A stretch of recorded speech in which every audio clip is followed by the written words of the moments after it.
नमस्कार, आप देख रहे हैं नेक्स्ट 9 न्यूज। मैं तुषार आपके साथ। मध्य प्रदेश में चुनावी माहौल जो है वो काफी ज्यादा गर्माता हुआ नजर आ रहा है।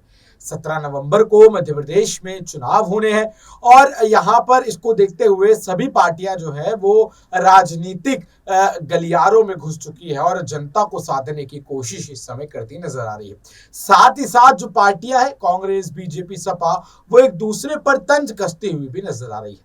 बात कर रहे हैं मध्य प्रदेश की, तो मध्य प्रदेश में कांग्रेस और भारतीय जनता पार्टी आपस में यहां पर कड़ी टक्कर देती हुई एक दूसरे को नजर आ रही है। नेक टू नेक फाइट यहां पर देखने को मिल रही है और इसी के चलते यहां पर कभी शिवराज सिंह पर कांग्रेस हमला बोलती है तो कभी कमलनाथ पर बीजेपी हमला बोलती है। इसी सिलसिले को आगे बढ़ाते हुए कांग्रेस की एक नेता रागिनी नायक ने प्रेस कॉन्फ्रेंस की, प्याज की माला पहने हुए वो दिखाई दी और महंगाई को लेकर शिवराज सिंह के ऊपर जो है वो एक के बाद एक वार करती चली गई। साथ ही साथ उन्होंने एक गाना गाया। जी हाँ, आपको बता दें, एक गाना गाया जिसके तहत यहाँ पर शिवराज सिंह पर तंज कसा गया महंगाई को लेकर। क्या है वो गाना और क्या कहा है उन्होंने अपने इस पूरे भाषण में, सुनिए जरा। और दूसरा, आज ही की खबर है, उस पर मैं अंत में आऊंगी। गरीबों के मुंह से छीना निवाला शिवराज सरकार ने किया अनाज घोटाला। 20,000 क्विंटल गेहूं सड़ा हुआ आ रहा है जबलपुर से, बट रहा है राशन की दुकान में ताकि जाए जनता के पेट में। ऐसा गेहूं जो कह रहे हैं कि जानवरों के खाने तक के लिए उचित नहीं है। तो आज मैंने सोचा कि नाम रागिनी है तो कुछ गाकर आपको सुनाती हूँ। क्या बदहाली मध्य प्रदेश की जनता की है। अन्यथा न ले, बहुत गंभीरता के साथ थोड़ा सुरताल पर बिठाने की मैंने कोशिश की है।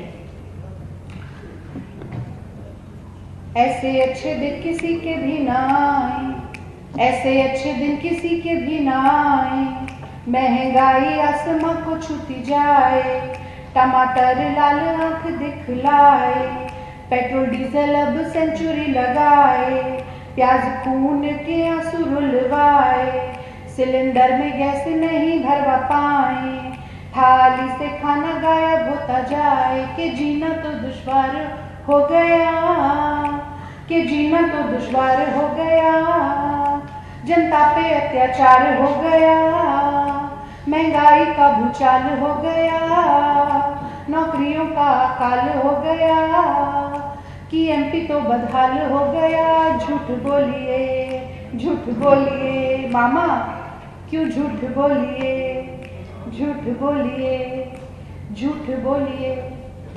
तो देखिए, प्याज और नमक से रोटी खाकर अपना पेट पालने वाली गरीबों की व्यथा से एक एक पैसा जमा करके अपनी गृहस्थी चलाने वाली गृहिणी के चौपट हुए घरेलू बजट से, सब्जी मंडी में बढ़ते हुए भाव के बावजूद आत्महत्या की कगार पर खड़े हुए किसान की पीड़ा से चमचमाते सिंहासन पर बैठे, सत्ता के चमचमाते सिंहासन पर बैठे शिवराज सिंह चौहान का कोई सरोकार नहीं, कोई लेना देना नहीं। एक कांग्रेस का समय था जब बटुए में पैसा लेकर जाते थे और थैला भर सामान लेकर आते थे, और अब भाजपा का शासन है, चाहे केंद्र की बात करें चाहे मध्य प्रदेश की बात करें, कि सूरत हाल ये हो गया है कि अब थैला भर पैसा लेके जाएं और बटुए में सामान लेकर आए।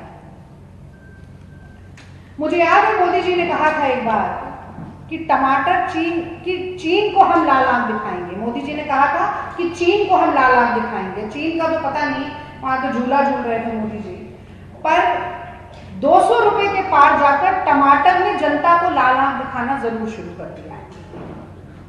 आज जब हम ये प्याज की माला बनवा रहे थे तो ये जानकर और समझकर बनवा रहे थे कि हमारी जो पीसीसी का बजट है वो कुछ दिनों के लिए हिल जाएगा इतनी ये माला पहनने में, बहुत भारी माला है। अभी आप अगर हम जब उतारेंगे तो आप उठाकर देखिएगा। तो आज 80-90 रुपए किलो जो प्याज मिल रही है वो जनता को खून के आंसू रुला रही है। और बहुत जरूरी है कि चिर निद्रा में सोए हुए मुख्यमंत्री शिवराज सिंह जी को जगाया जाए और उन्हें ये याद दिलाया जाए कि प्याज के दाम में जब उछाल आता है तो वो तख्तो ताज उछाल देने का मादा रखता है। उन्हीं की सरकार गिरी थी दिल्ली में, मैं दिल्ली से आती हूँ, स्वर्गीय सुषमा स्वराज जी, प्याज के दाम बढ़ाए थे। एक और महिला नेता हैं, वित्त मंत्री देश की, उनसे पूछा गया कि महंगा हो रहा है प्याज, इतनी महंगाई है, क्या किया जाए? तो उन्होंने कहा मैं तो प्याज नहीं खाती। यानी कि प्याज महंगा हो जाए तो प्याज खाना छोड़ दीजिए, पेट्रोल डीजल महंगा हो जाए तो गाड़ी चलाना, दोपहिया वाहन चलाना छोड़ दीजिए। अब आप एक आजकल रोज यही हो रहा है, आप लोग देख रहे होंगे कि जब हम रात को बता देते हैं कि हमारी इतने बजे प्रेस वार्ता है, उससे एन पहले भारतीय जनता पार्टी अपनी प्रेस वार्ता रख देती है हमें डिस्टर्ब करने के लिए। बेचारे खुद इतने डिस्टर्ब हैं। तो आप सोच लीजिएगा कि वो तो कह देंगे आपसे कि पेट्रोल डीजल महंगा हो रहा है, उस प्रेस वार्ता से यहाँ पर अपना कैमरा ट्राइपॉड सब उठाकर पैदल चलकर आइए या साइकिल पर आइए, हाँ, क्योंकि वो नहीं चला सकते। तो तमाम ऐसी बातें आपको सुनने के लिए जरूर मिलेंगी। एक तरफ तो शिवराज सिंह कहते हैं लाडली हैं बहन बेटियां, और दूसरी तरफ चौतरफा महंगाई की मार से उसी लाडली बहन और बेटी के जीवन का मजाक बनाकर रख दिया है। मैं भी आपसे चाहूं तो मैं खुदरा महंगाई दर, थोक महंगाई दर की बात कर सकती हूँ। कह सकती हूँ कि जब देश में महंगाई दर 7.79 थी, तब मध्य प्रदेश की महंगाई दर 9% से भी ज्यादा थी, औसत से ज्यादा। लेकिन महंगाई सिर्फ आंकड़ों का विषय नहीं है, अर्थव्यवस्था का विषय नहीं है। ये हर व्यक्ति के दैनंदिन जीवन पर प्रभाव डालने वाला एक बहुत ही गंभीर मुद्दा है।